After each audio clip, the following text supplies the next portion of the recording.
Yo nerds, what's up? Ninja Dad, your favourite nerd, yes himself, coming at you today with another episode in our Horizon series. This one I've titled The Heat of Battle Makes Good Prep. So basically, on your way to completing all the Hunting Lodge missions, you're going to find that a hell of a lot of those are actually quite intense battles. My target here is a couple of Ravagers, but as you'll see, this turns out to be a total shit fight. So let's dig into this and cover a few basics, shall we?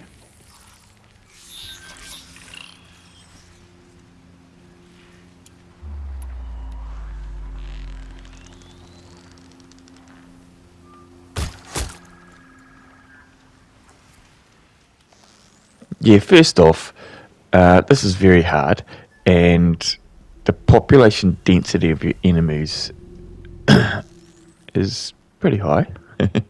Not a lot changes with their AI. They just hit harder and have more life, and you don't hit as hard, basically, and probably take a bit more damage. But look, Be fascinating. you got to try and stay in stealth as long as you can, and to clear as much of the battlefield as you can without doing too much dumb shit. And we'll go over some of that as we go. But you see, I'm trying to distract so that the other one doesn't see me straight away.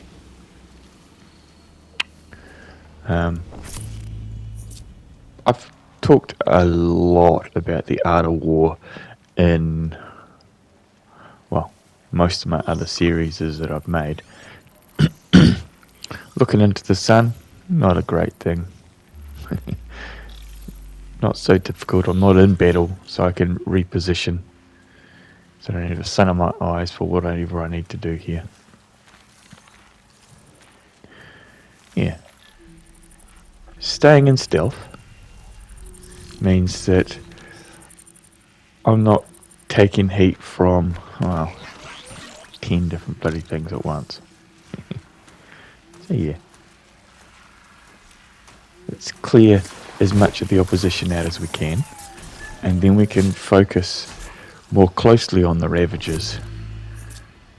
And yeah, you can see what mistakes I make along the way.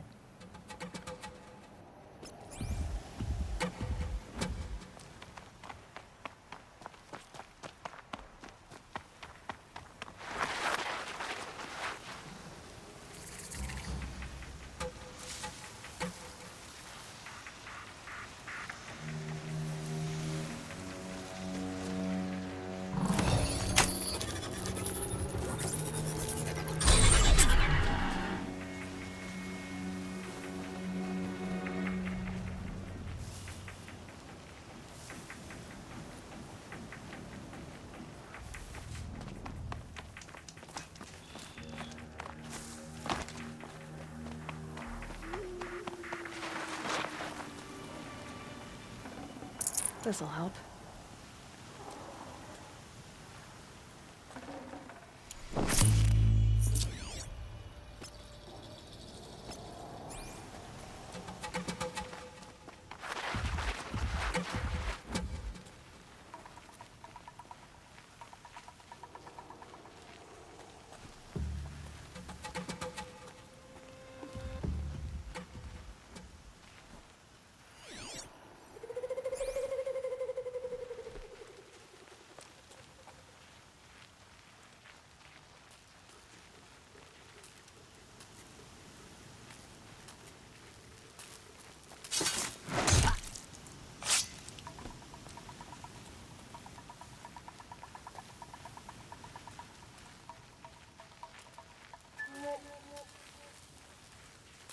I'm not here.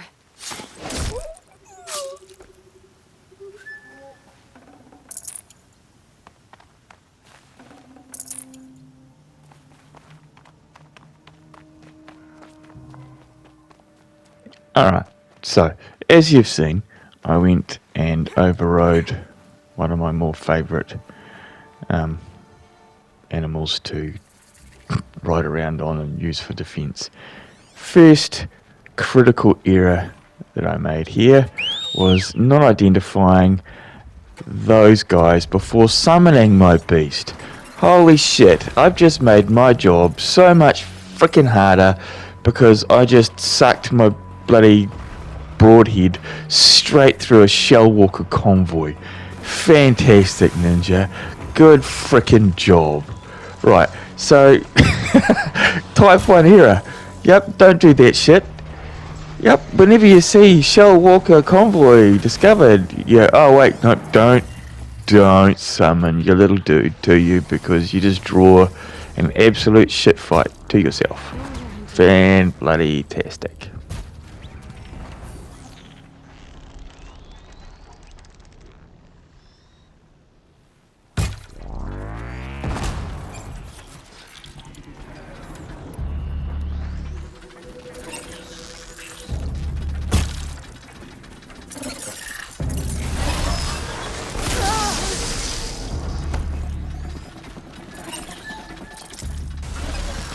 As you can see, I wasn't in any way prepared to fight the Shellwalker convoy whilst going for my Ravages, and I'm kind of paying for it a bit here. Definitely want to try and negate as much of the lightning damage that they do. You've got a lightning resist potion, take it.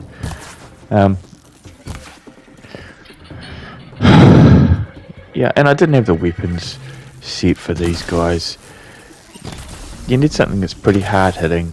I definitely favour my blast wires from my Tripcaster on Shellwalkers. There's a number of other things that I could have done, but I didn't, because I was like, oh crap.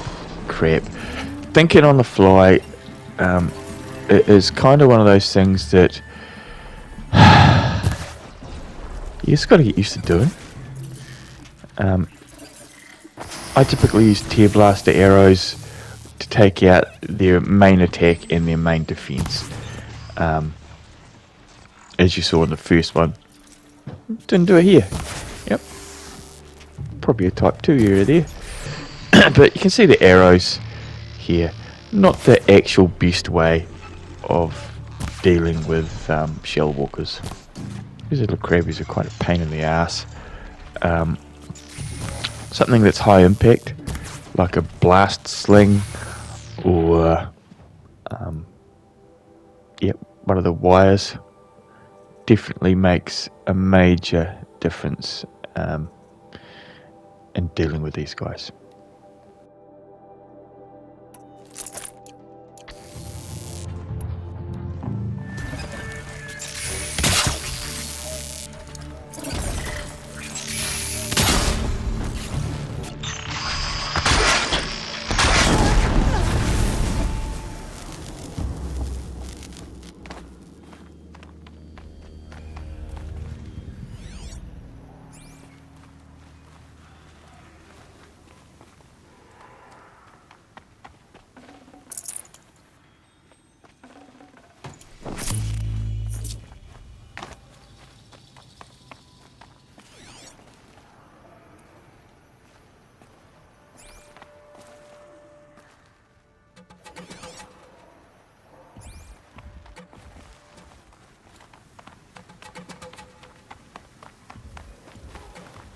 That's it. Nothing to see here.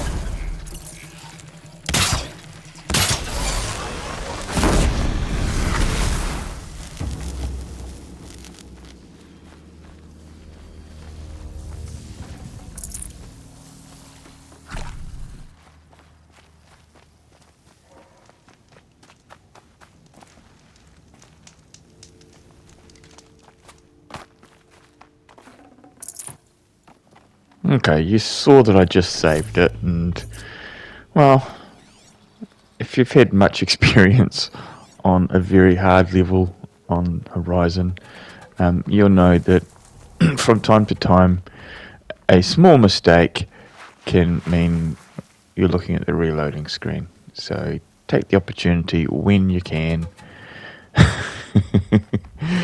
to save your bloody game. Alright.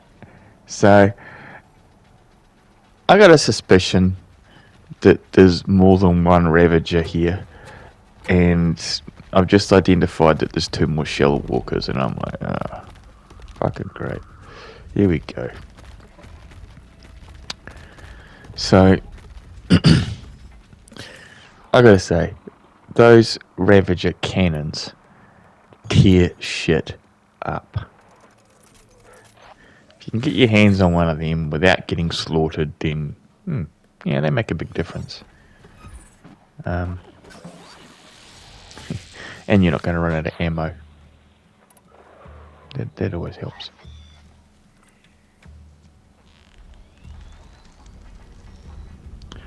Yeah, maybe I should have done this differently. But, you know, hindsight's a great thing, right? Should I have drawn a mass of machines into battle while I'm trying to get my Ravager? No. No. Should I have shot those shock coils? Maybe. But the priority for me there was taking off that Ravager cannon. Because without taking off the Ravager cannon, man, it just makes a shitty day. And as you can see, he jumps and you roll towards him and you got him, and look at the difference that the Ravager cannon makes on these guys, just like that. Boom, boom, boom. Okay. But, oh no, look, there's the other Ravager. Great. Not ready for that.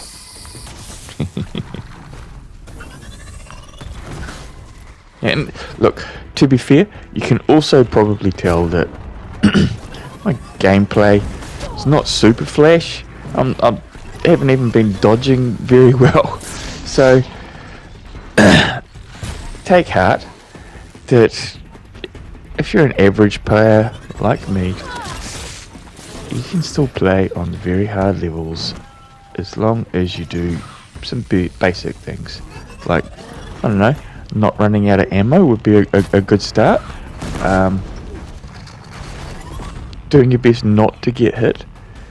Staying in stealth. These are all good things. Making sure that you've got some other weapons available to take out some harder opponents. And sometimes you just got to get clear. You move faster than the Shell Walkers by a long way, and you can take advantage of that by getting the Ravagers separated.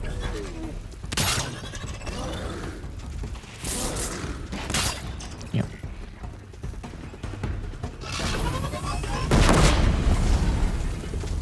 That won't work.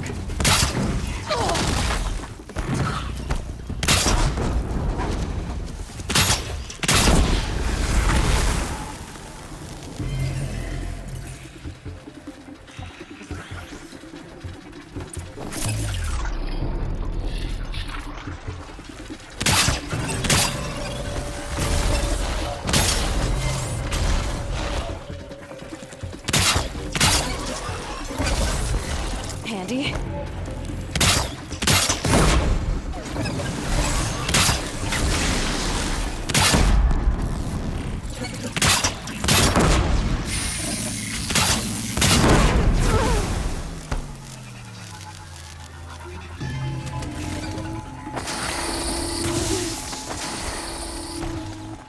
Yeah. Now, do you remember in the last video that I made for Horizon saying that if you think you've got enough blaze, you don't? Yeah, you can see that I can't make any more bloody blast wires.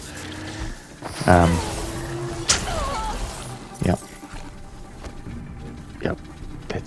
it's one of those other Type 2 errors running out of critical components to make the ammo that you need. Oh boy. Yeah. Sucks to be me sometimes, doesn't it? So yeah, relegated to trying to disable his main attacks with the Tear Blaster arrow once again, and now I got to get my ass up to that Ravager cannon. Alright. Yeah. Ravager stuff's done. Fuck me. Right, moving on. Alright, so corruption If they weren't looking is basically like confusion amongst the machines and shit that can change the tide of battle dramatically. It's not like you've got an overridden machine, but it kinda is. If you can stay out of its eye line, it'll attack pretty much anything else. And so, well, that's actually pretty bloody handy. Yeah, can dramatically change the numbers against you just with a bit of corruption.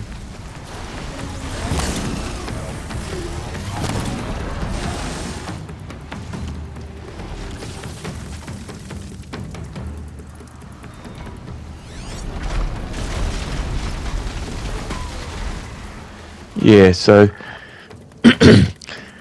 this battle turned from being one against a behemoth convoy to suddenly include a couple of fucking corrupted rock breakers, and I'm going, oh, fuck my life, this is just bollocks.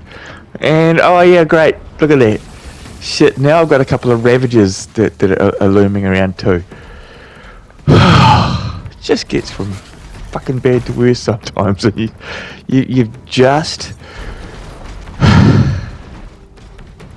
gotta breathe and confusion. figure that, yep, corruption will make a big difference here. Because that corrupted dude now is going to draw all the others fire on him, which means they're not looking at me so hard. Thank God for that.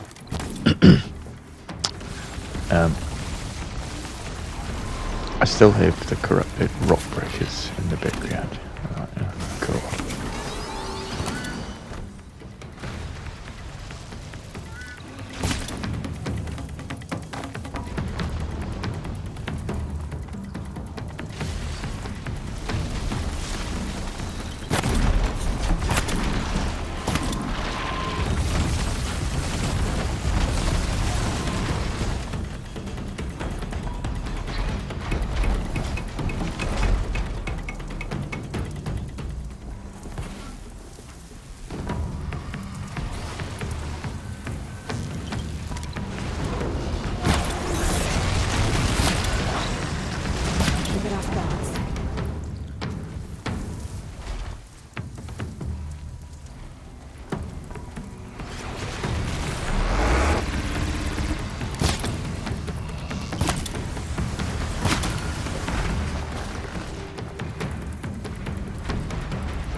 Alright, so now that that total shitstorm's over,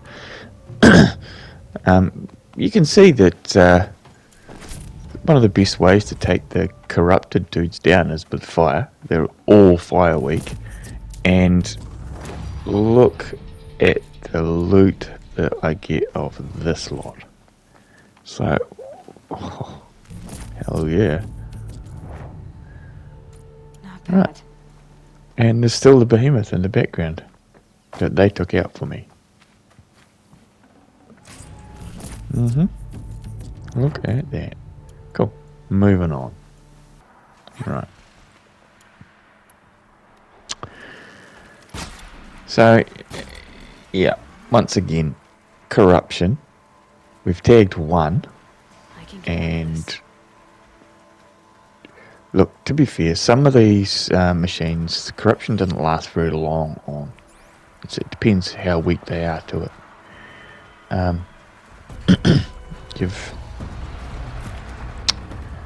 You don't have to have the same one corrupted all the time. As a matter of fact, it's a good way of weakening the whole herd. But if you do manage to get it, you can get them all to take one out and then choose your next target. But, you know, having at least one means that they're constantly going to be battling someone other than you.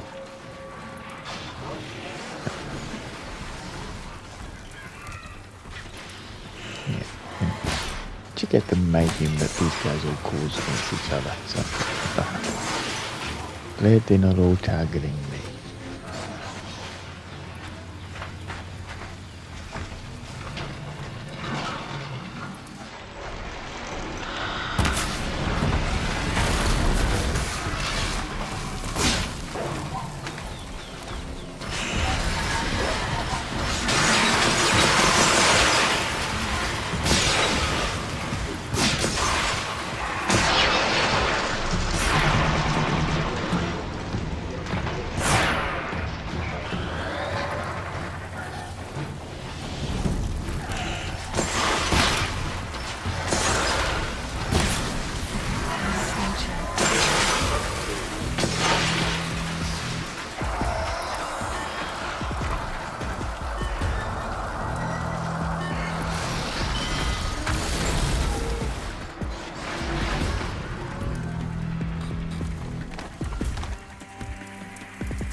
Low and quiet does it.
yeah, so remembering to continue to tick off all of your tutorial missions on the different weapons. You notice that I disabled the Ravager cannon to make my job a little easier, and then without actually engaging him any further than just burning him, what I've done is I've given myself the opportunity to burn him more than once so that I can get my my sling tutorial done. Look at that, on one creature or one machine. Boom, done.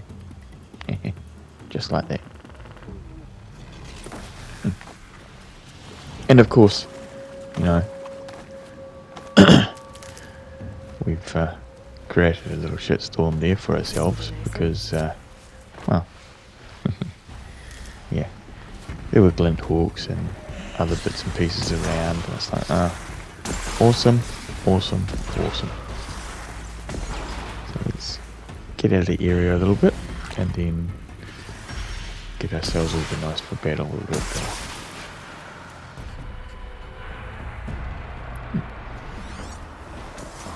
Glint hawks are also weak to fire. So what you find is that a tremendous amount of enemies that you face are actually fire weak, meaning your little fire bow is, well, it's probably underused by most people.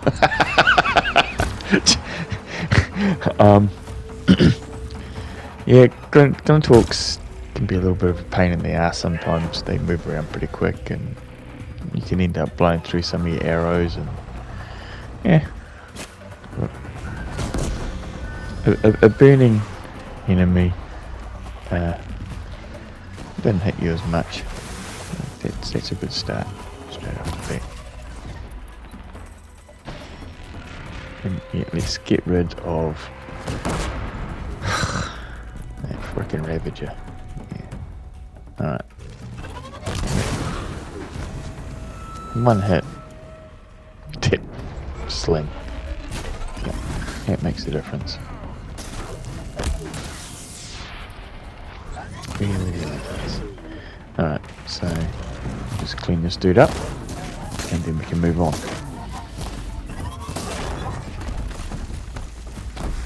Boom, there it is. Alright. So, here we go. Okay. All of that to say, now we're kind of ready, I guess, for some of these trials. Because you know how I said earlier on that they can be pretty intense and quite a shit fight. Yeah, well,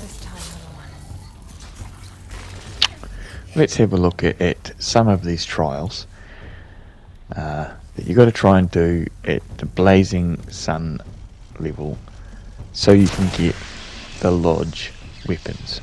Because those Lodge weapons actually are quite an upgrade from what you got, even on the Shadow ones. So,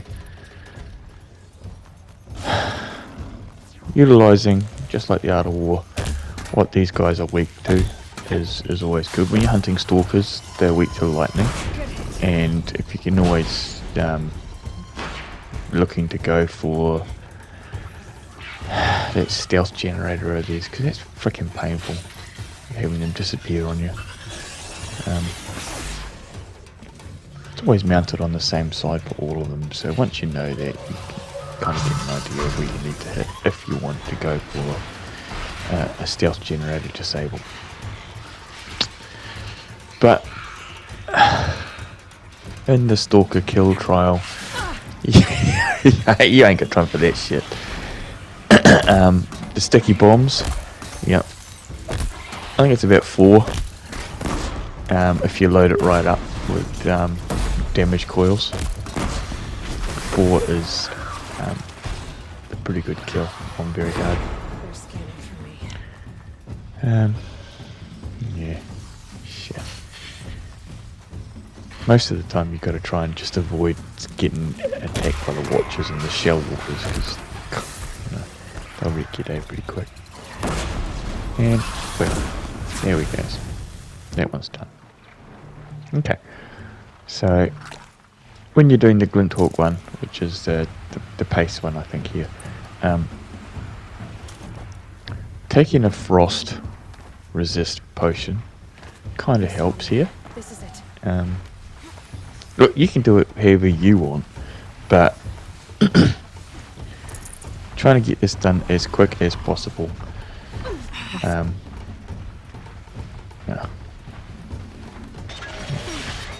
Just got to do it the best way you can, I think. And this one here, I was coming under fire up there going, shit, I'll come back to this one.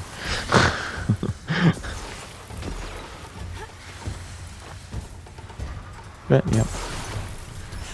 Glinthawks will do an ice attack or a physical attack.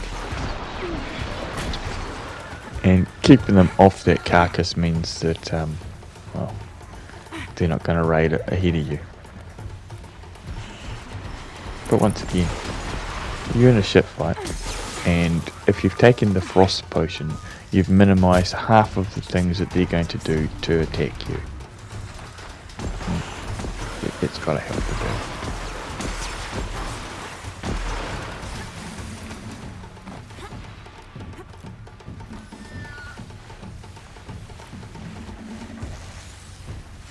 No, 1 second to go. Look at that.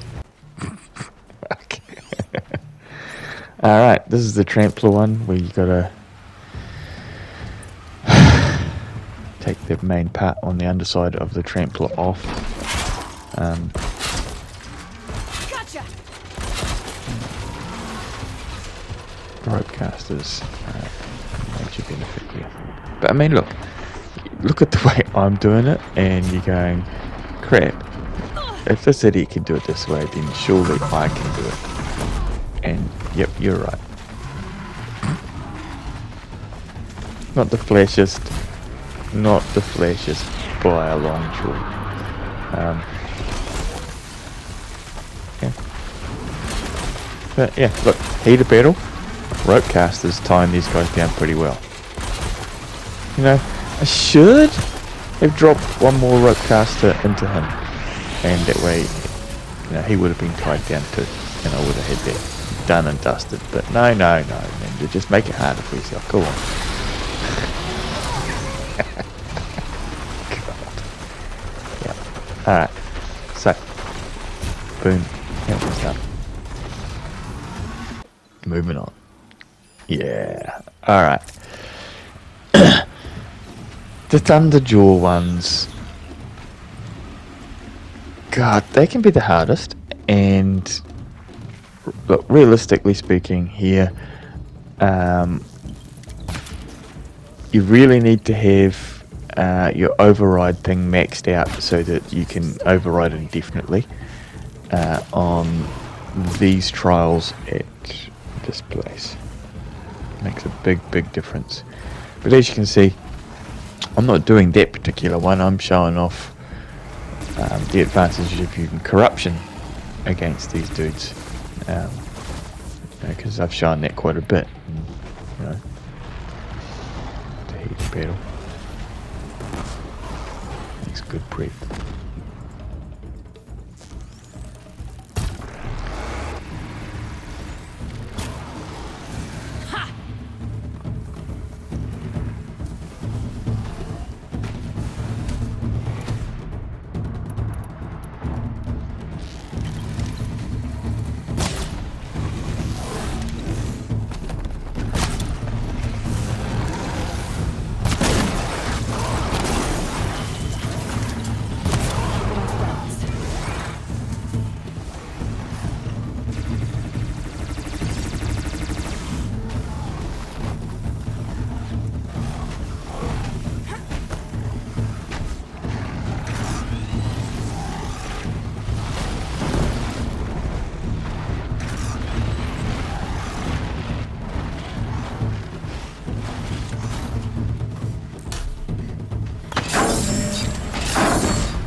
for you today? Alright, so that's the trials How are the completed trials for going for me, and enough I marks for a can now weapon go yet? into the Frozen I Wilds believe I in have the enough next here.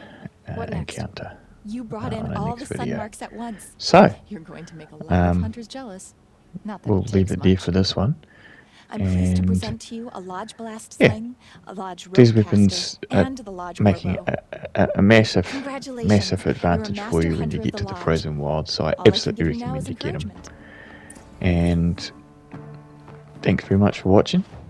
I look forward to having you on the next video with us. Right, bye for now.